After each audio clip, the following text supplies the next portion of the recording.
नमस्कार दोस्तों, अब हम पहुंच चुके हैं मुंबई की आधुनिक पहचान और भारत की बेहतरीन इंजीनियरिंग का प्रतीक बांद्रा वर्ली सी लिंक पर।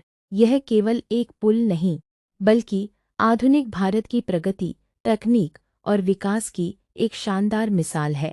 हमारे सामने अरब सागर के ऊपर फैला ये विशाल पुल अपनी भव्यता से हर किसी का ध्यान अपनी ओर खींच लेता है। लगभग 5.6 किलोमीटर लंबा यह केबल स्टे पुल मुंबई के बांद्रा और वर्ली को जोड़ता है। इस पुल का निर्माण वर्ष 2000 में शुरू हुआ और कई वर्षों की कठिन मेहनत के बाद इसे वर्ष 2009 में जनता के लिए खोल दिया गया। इसका निर्माण समुद्र के बीच चुनौतीपूर्ण परिस्थितियों में किया गया, जो भारतीय इंजीनियरों की अद्भुत क्षमता को दर्शाता है। सी लिंक बनने से पहले बांद्रा से वर्ली तक पहुंचने में लगभग 30 से 45 मिनट लग जाते थे, लेकिन इस पुल के बनने के बाद यह सफ़र कई बार केवल 10 से 15 मिनट में पूरा हो जाता है। इससे लाखों लोगों का समय बचता है और शहर का यातायात भी काफ़ी सुगम हुआ है। इस पुल की सबसे बड़ी विशेषता इसकी ऊंची स्टील की केबलें हैं, जो दूर से देखने पर किसी विशाल वीणा के तारों जैसी दिखाई देती हैं। रात के समय जब पूरा पुल रोशनी से जगमगा उठता है, समुद्र और आसपास की इमारतों का मनमोहक दृश्य दिखाई देता है। बांद्रा वर्ली सी लिंक कई बॉलीवुड फिल्मों। अगर आप मुंबई आएं तो इस पुल को दिन और रात दोनों समय देखने की कोशिश करें। दिन में इसकी विशाल संरचना प्रभाव। तो दोस्तों, यही है बांद्रा वर्ली सी लिंक, एक ऐसा पुल जिसने सिर्फ दो इलाकों को नहीं, बल्कि मुंबई की रफ्तार और भविष्य को भी जोड़ दिया। अब चलिए हमारी मुंबई यात्रा के अगले पड़ाव जुहू बीच की ओर बढ़ते हैं, जहां समुद्र की लहरें, सुनहरी रेत और मुंबई की जिंदादिली आपका इंतजार कर रही है। नमस्कार दोस्तों, अब हम पहुंच चुके हैं मुंबई के सबसे लोकप्रिय समुद्र तटों में से एक जुहू बीच पर। यह केवल एक बीच नहीं, बल्कि मुंबई की जिंदादिली, मनोरंजन और स्वाद का अनोखा संगम है। हमारे सामने फैला हुआ अरब सागर, सुनहरी रेत, ठंडी समुद्री हवाएं और दूर तक दिखाई देती लहरें इस जगह को बेहद खूबसूरत बना देती हैं। सुबह की पहली किरण से लेकर देर रात तक यहाँ लोगों की भीड़ लगी रहती है। जुहू बीच लगभग 5 किलोमीटर लंबा समुद्र तट है और यह मुंबई के सबसे पुराने तथा प्रसिद्ध पर्यटन स्थलों में गिना जाता है। हर साल देश विदेश से लाखों पर्यटक यहाँ घूमने और समुद्र का आनंद लेने आते हैं। अगर आप शाम के समय यहाँ आएं तो डूबते हुए सूरज का नज़ारा आपकी यादों में हमेशा के लिए बस जाएगा। समुद्र की लहरों के साथ खेलते बच्चे, रेत पर टहलते परिवार, हंसते खिलखिलाते दोस्त और ठंडी हवाओं का एहसास इस जगह को और भी खास बना देता है।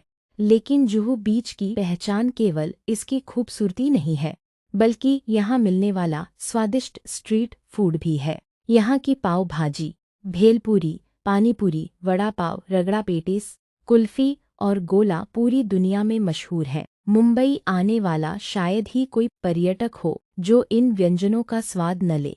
जुहू बीच बॉलीवुड सितारों के कारण भी काफ़ी प्रसिद्ध है। इस क्षेत्र के आसपास कई बड़े फिल्म कलाकारों के घर हैं। कभी कभी सुबह या शाम की सैर के दौरान किसी प्रसिद्ध अभिनेता या अभिनेत्री की झलक भी देखने को मिल जाती है। गणेश विसर्जन के समय जुहू बीच का दृश्य देखने लायक होता है। हजारों श्रद्धालु गणपति बप्पा मोरया के जयकारों के साथ भगवान गणेश की प्रतिमाओं का विसर्जन करने यहाँ पहुँचते हैं। पूरा वातावरण भक्ति, उत्साह और रंगों से भर जाता है। अगर आप मुंबई की भागदौड़ से कुछ पल सुकून के बिताना चाहते हैं, तो जुहू बीच से बेहतर जगह शायद ही कोई हो। यहाँ बैठकर समुद्र की लहरों को निहारना और ठंडी हवा का आनंद लेना अपने आप में एक यादगार अनुभव है।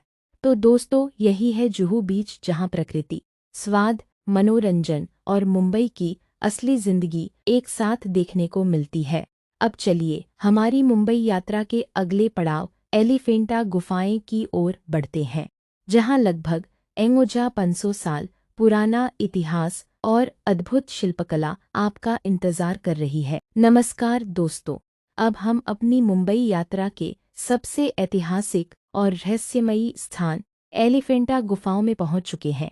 यह केवल गुफाओं का समूह नहीं, बल्कि भारत की प्राचीन कला, संस्कृति और आध्यात्मिक विरासत का एक अनमोल खजाना है। मुंबई के गेटवे ऑफ इंडिया से लगभग 10 किलोमीटर दूर अरब सागर के बीच स्थित एलिफेंटा द्वीप तक पहुंचने के लिए फेरी बोट का सफ़र करना पड़ता है। लगभग 1 घंटे की यह समुद्री यात्रा अपने आप में बेहद रोमांचक होती है। रास्ते में समुद्र की ठंडी हवाएं, उड़ते हुए पक्षी और मुंबई की खूबसूरत स्काईलाइन इस सफ़र को यादगार बना देते हैं। जैसे ही हम द्वीप पर पहुंचते हैं, सामने पहाड़ी की ओर जाती सीढ़ियां दिखाई देती हैं। दोनों ओर छोटी छोटी दुकानें हैं, जहां स्थानीय हस्तशिल्प, स्मृति चिन्ह और पारंपरिक वस्तुएं मिलती हैं। ऊपर पहुंचते ही हमारी नज़र पड़ती है विशाल चट्टानों को काटकर बनाई गई इन अद्भुत गुफाओं पर। इतिहासकारों के अनुसार इन गुफाओं का निर्माण लगभग 5वीं से 8वीं शताब्दी के बीच हुआ था। पूरी गुफाएं एक ही विशाल चट्टान को काटकर बनाई गई हैं। उस समय बिना आधुनिक मशीनों के इतनी भव्य शिल्पकला तैयार करना वास्तव में आश्चर्यजनक है। इन गुफाओं की सबसे बड़ी पहचान भगवान शिव की लगभग 20 फीट ऊंची त्रिमूर्ति है। इस अद्भुत प्रतिमा में भगवान शिव के 3 स्वरूप सृजन, पालन और संहार दर्शाए गए हैं। इसे भारतीय शिल्पकला की सबसे महान कृतियों में से एक माना जाता है। गुफाओं की दीवारों पर भगवान शिव के जीवन से जुड़ी अनेक कथाएं उकेरी गई हैं। शिव पार्वती विवाह, नटराज रूप, अर्धनारीश्वर और गंगावतरण जैसे दृश्य आज भी अपनी बारीक नक्काशी के कारण लोगों को मंत्रमुग्ध कर देते हैं। 16वीं शताब्दी में जब पुर्तगाली यहाँ पहुँचे, तो उन्हें द्वीप पर पत्थर से बनी एक विशाल हाथी की मूर्ति दिखाई दी। उसी हाथी के कारण उन्होंने इस स्थान का नाम एलिफेंटा रख दिया। आज वह मूर्ति अपने मूल स्थान पर नहीं है, लेकिन इस द्वीप का नाम आज भी उसी से जुड़ा हुआ है।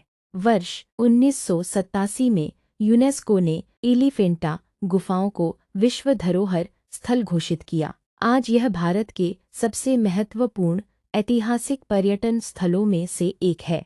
अगर आप इतिहास, कला और संस्कृति में रुचि रखते हैं, तो एलिफेंटा गुफाओं की यात्रा आपके जीवन का एक अविस्मरणीय अनुभव होगी। तो दोस्तों, यही है एलिफेंटा गुफाएं, जहां हर पत्थर भारत के गौरवशाली इतिहास की कहानी सुनाता है। अब चलिए हमारी मुंबई यात्रा के अंतिम और सबसे रोमांचक पड़ाव फिल्म सिटी की ओर बढ़ते हैं, जहां सपनों की दुनिया यानी बॉलीवुड का जादू बसता है। नमस्कार दोस्तों, अब हम पहुंच चुके हैं अपनी मुंबई यात्रा के अंतिम और सबसे रोमांचक पड़ाव फिल्म सिटी में। यह वही जगह है जहां सपनों को पर्दे पर उतारा जाता है।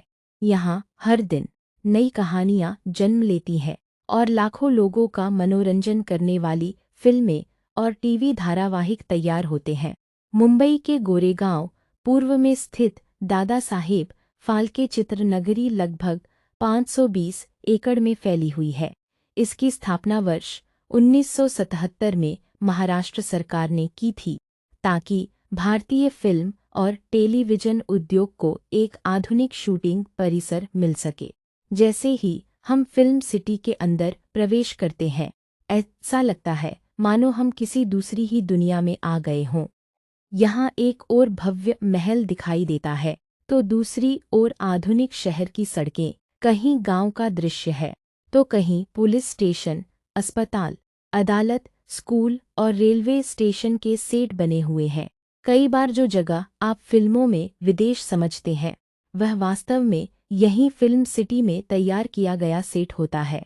फिल्म सिटी में सैकड़ों इंडोर और आउटडोर शूटिंग लोकेशन है। यहाँ हर दिन कई फिल्मों, टीवी सीरियल, वेब सीरीज, विज्ञापनों और रियलिटी शो की शूटिंग होती रहती है। कैमरे, लाइटें, कलाकार, निर्देशक और तकनीशियन मिलकर दिन रात मेहनत करते हैं, तब जाकर एक फिल्म या धारावाहिक बनता है। अगर आपका भाग्य अच्छा हो तो यहाँ आपको किसी प्रसिद्ध अभिनेता या अभिनेत्री की झलक भी मिल सकती है। लेकिन याद रखिए, शूटिंग के दौरान अनुशासन और नियमों का पालन करना सबसे ज़रूरी होता है। फिल्म सिटी हमें यह भी सिखाती है कि पर्दे पर दिखाई देने वाले कुछ मिनटों के दृश्य के पीछे सैकड़ों लोगों की मेहनत, महीनों की तैयारी और अनगिनत घंटों का परिश्रम छिपा होता है। यही मेहनत बॉलीवुड को दुनिया की सबसे बड़ी फिल्म इंडस्ट्री में से एक बनाती है।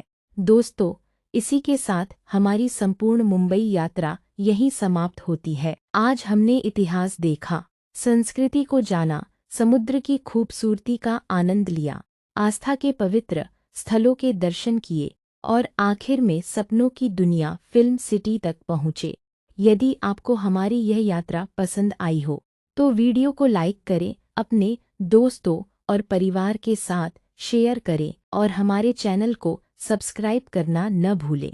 धन्यवाद। जय हिंद। फिर मिलेंगे एक नई यात्रा, नए इतिहास और नई रोमांचक कहानी के साथ। नमस्कार। अगर आपको वीडियो पसंद आए तो प्लीज चैनल को सब्सक्राइब करें और इसे लाइक करें।